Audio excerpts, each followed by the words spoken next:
took the job out of desperation. I'd been in Brazil for less than a month, staying in a cheap pousada near the bus station, scraping by on tourist savings and short freelance gigs that never paid on time. When I saw the ad, night shift, silent post, no contact, weekly pay, I called the number without even asking where it was. The building stood at the edge of an industrial neighborhood, half the windows boarded up. A logistics company had owned it before going under. According to the man who handed me the keys, it had been inactive since January. No workers, no power, no movement. Just a shell of 5 floors and a rooftop. My job was simple: walk the building once an hour, check that no one had broken in, and call the central office only in case of actual emergencies. No cameras, no radios, just me, a notepad, and a heavy ring of keys. The first night, I tried to stay calm. I went floor by floor, starting from the ground up. The elevator was dead, so I took the stairs, making a slow circuit through each level. The 3rd floor had stacks of boxes and old shelving units. The 5th had nothing but dusty cubicles. The 2nd smelled like paint thinner. But the 4th felt different. As soon as I stepped out of the stairwell, I noticed how still the air was. Not stale, more like suspended, like a room that had just been vacated seconds before. The hallway stretched long and straight, lit only by my flashlight beam. Doors to old offices stood ajar. Ceiling tiles were missing in places. And at the far end, just before the wall, a white plastic chair, sitting alone, facing the corner. It wasn't against a desk or placed for rest. It had been turned deliberately, as if someone had sat down to stare at nothing, or to listen. I didn't move it. I didn't even get close. I noted it in my log and continued walking. When I finished that floor, I felt something strange in my chest. Not fear exactly, more like I'd been seen and politely ignored. The second night started off easier. I arrived early, walked the perimeter outside, and climbed the stairs without hesitation. The building looked the same, shadows thick behind the frosted glass, a few pigeons resting in the rafters, dead silence inside. But when I reached the 4th floor, the chair was gone. It didn't hit me at first. I walked the hallway as usual, glanced left and right, peeked into the offices. Only when I reached the end and turned back did I realize what was missing. The chair, the exact one from the night before. I stood still, confused. Had I misremembered where I saw it? I went back down to the 3rd floor, searched the hall. Nothing. I checked the 5th, also empty. No white chair anywhere in the building. I returned to my small station on the 1st floor, stared at my logbook, and scratched out the note I had made about it. Maybe it was a trick of the light, or maybe someone from the company had passed by to collect leftover furniture. But at 3:10 a.m., during my final round, something caught my eye. As I stepped out of the stairwell onto the 4th floor again, my flashlight swept right, and there it was, the same white chair back in the hallway. Invigorated. Only now it was sitting beside the emergency exit door, still facing the wall. I didn't approach it. I just stopped, stared at it from a distance, and slowly turned around. My steps were careful as I walked back to the stairs. That night, I didn't sleep when I got home. I left the lights on until sunrise. By the 3rd night, I was jumpier than I wanted to admit. I left the stairwell light on, even though I'd been told to conserve energy. I kept my flashlight on constantly and began to tap my keys against my thigh as I walked, just to fill the silence with something. During the 2nd round, I was on the 3rd floor when I heard it. A dragging sound. Not a heavy one, more like the rubber feet of a plastic chair scraping across tile. It came from above. I stopped mid-step, heart climbing into my throat. The noise lasted 3, maybe 4 seconds, then it stopped. I stood frozen for a full minute before I dared to move. When I reached the fourth floor again, I didn't walk straight into the hallway. I stayed in the stairwell and peered out from behind the door. The chair was no longer near the wall. It now sat in the middle of the hallway, directly aligned with the stairwell door. Facing my flashlight trembled slightly as I lowered it. I didn't want to see more. Didn't want to notice something in the chair that hadn't been there before. I backed into the stairwell and closed the door behind me. I finished my shift early that night, skipping the final round entirely. I signed the log anyway. Nobody checks those. Saturdays, the last shift of the week. I almost didn't go. I told myself I'd come down with something, dizziness maybe, or heat exhaustion, but in the end, I went. I needed the money. I needed to prove to myself that I wasn't unraveling. When I reached the fourth floor for my second round of the night, the hallway was empty again. No chair, no sound, no movement. I felt relief at first, the kind that rises too fast and collapses in your stomach. I noticed something else though. The last office door on the right was open. That door had always been shut tight. I had tried it on the first night, the handle didn't budge, but now it stood slightly ajar, like someone had entered and forgotten to close it. I stepped inside slowly. The room was small, square, and unremarkable. A single desk, a metal filing cabinet, a fan mounted to the ceiling, turning slowly. Despite the lack of power on that floor, on the desk sat a single folder. I approached and opened it. Inside was a blank sheet of paper, except for a name written in pencil near the top. Daniel Spencer. I hadn't signed anything. I hadn't used that name at work. They only knew me by a badge number. I left the room immediately and didn't return for the rest of the night. I didn't report for my next shift. No explanation. No call. I just didn't show up. That Monday, I left the keys in an envelope on the company doorstep and went back to the hostel where I'd first stayed when I arrived in Brazil. I didn't unpack. I didn't open the curtains. I didn't speak to anyone for 3 days. I kept thinking about that chair, where it had been, where it had moved, where it had been placed. It was never random. I looked up the old company records online, trying to understand what I had walked into. There were no mentions of deaths, no lawsuits, no headlines, just a line in an archived HR document under the final round of outsourced contracts. Unfinished handover. Last night employee unknown. Last seen near stairwell 4th floor. There was no name, no badge number, just silence. And I think that's the part that stayed with me the most. Not the sound of the chair, not the name in the folder, not even the feeling of being watched. What haunts me is knowing the building is still there, and that someone or something might still be waiting for me to come back.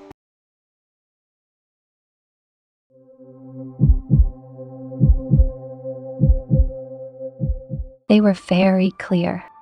There would be no guests. The hotel had been closed for renovations since February. No bookings, no events, not even staff on site during the day. Just me, the night receptionist, sitting behind the front desk in case of deliveries, scheduled visits from the contractor, or emergencies unlikely to happen. That's how the manager put it on the phone. I was there to keep the building company more than anything else. I didn't mind. I had just arrived in Salvador a few weeks before, and it was the first stable job I'd been offered in Portuguese. The pay wasn't great, but it was quiet. No rush, no customers, no pressure to speak fluently. Just nights in a beautiful, mostly empty building. The hotel was old, and it showed. The floors were black and white marble, slightly warped with age. Ornate chandeliers hung from the ceilings, now wrapped in dusty plastic. A wide staircase led up to the rooms, though most of the upper levels had been stripped bare. Floors sanded, walls repainted, door numbers removed. The dining area remained closed, sealed behind 2 large wooden doors. I was given a set of 3 keys, a log clipboard, and a security radio that barely picked up signal. The guard who worked there before me had left the week prior, supposedly for a better post. I never met him. That first night was uneventful until it wasn't. At exactly 2:14 a.m., I looked up from my phone and noticed something was off. One of the chairs in the lobby, one of those older wooden ones with curved legs and red velvet upholstery, had moved, not fully, just enough to face the desk. I hadn't heard anything. I tried to laugh it off, told myself I was mistaken, that I hadn't noticed where the chair had been before. It was possible. I hadn't memorized the room layout. The place was large and cluttered. Most of the furniture had been relocated or covered. Maybe someone had moved it earlier and I hadn't noticed. Still, I couldn't get the image out of my head. That slight rotation, the way it now faced me directly, as if waiting for something. The next night, I arrived early. Before turning on the lobby lights, I walked the floors. There was no official protocol for it, but I needed to feel in control. I took the stairs slowly, 1 level at a time, checking each hallway. The first 2 floors were quiet. Empty rooms, tools left behind by workers, faint smell of dust and varnish. But when I reached the 3rd floor, I noticed something odd. The lights didn't work there. All the overhead fixtures were dead. I turned on my phone flashlight and continued carefully. One of the doors had no number. Another had no handle, just a keyhole. The hallway felt narrower than the others, longer, or maybe it was the way the silence changed. Not total silence, but that heavy, waiting kind, like a held breath. I went back down without finishing the full floor. When I reached the lobby again, I stopped in place. The chair had moved. This time, it wasn't just turned. It had been pulled forward, now sitting perfectly centered under the main chandelier, placed right on the red rug, and above it, the chandelier was swaying slightly. Not fast, just enough to notice. That means there was no draft, and the front doors were locked. I checked the logbook again, unsure what I expected to find. Maybe a scribbled note, a complaint from the guard before me. But the pages were almost entirely blank, just dates and initials. Tucked between the sheets, I found a single printed document folded in half. Who was the staff list, titled Function Arius No Turnars 2023, with the hotel's logo faintly stamped at the top. 8 names in total, spaced out by role. Some had handwritten check marks beside them. 4 of them, the other 4, nothing. I scanned the page. My name wasn't on it, but I recognized the name of the woman who interviewed me. Beatriz. She'd said she worked in Recursos Humanos and had been helping with a few things during the hotel's closure. Her name was there, but no checkmark beside it. The rest of the night passed slowly. I didn't walk the building again. I stayed behind the desk, lights on, radio nearby. The chair remained still, beneath the chandelier, slightly off-center now, like it had moved half a degree when I wasn't looking. At 3:07 a.m., I heard a sound from upstairs. A sharp bang, then silence, then another sound, a long one, wood dragging slowly across marble. Coming closer, I was told to keep the dining hall locked. It had been converted into storage for the furniture. The manager was very clear. The space was unstable, cluttered, not safe to walk through. He said it twice, once in the contract and again in person. But that night, the sound came from behind him, and I couldn't ignore it anymore. I unlocked the door, Inside, the room was packed with chairs stacked against each other, armoires draped in white sheets, tables covered in thick cloths. The air smelled of polish and age. Light from the hallway barely reached the back, but there was a path, a clear trail across the dusted floor. Not wide, just enough for something to have been dragged, or to walk carefully between the furniture. The trail curved slightly, weaving, as if something had moved slowly and with intention. At the end of that trail, in the center of the room, sat the same red velvet chair, turned away from me, facing the back wall. I stepped inside. My feet made no sound. The air felt denser the closer I got. I didn't speak. I didn't even breathe loud. I just looked at it, and back out. Slow, careful. I relocked the doors. I never opened them again. By the fifth night, I no longer trusted the building.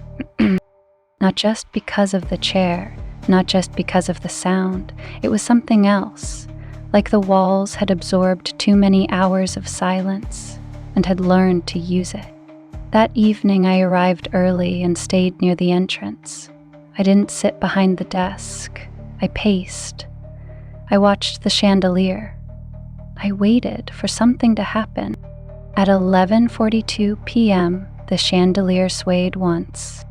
At 12:18 a.m., I heard a click from the hallway light switches, but no one was there. At 1:06 a.m., I looked down at the lobby. The chair had returned, back under the chandelier, facing the desk. I stood there, frozen. I don't remember walking, I don't remember sitting, but when I came to, I was behind the desk, holding the pen, and the logbook was open in front of me. Not blank, typed entries, dates I hadn't filled, notes I hadn't written. At the bottom, a new line, my name, Elise Warren, and beside it, a small black check mark.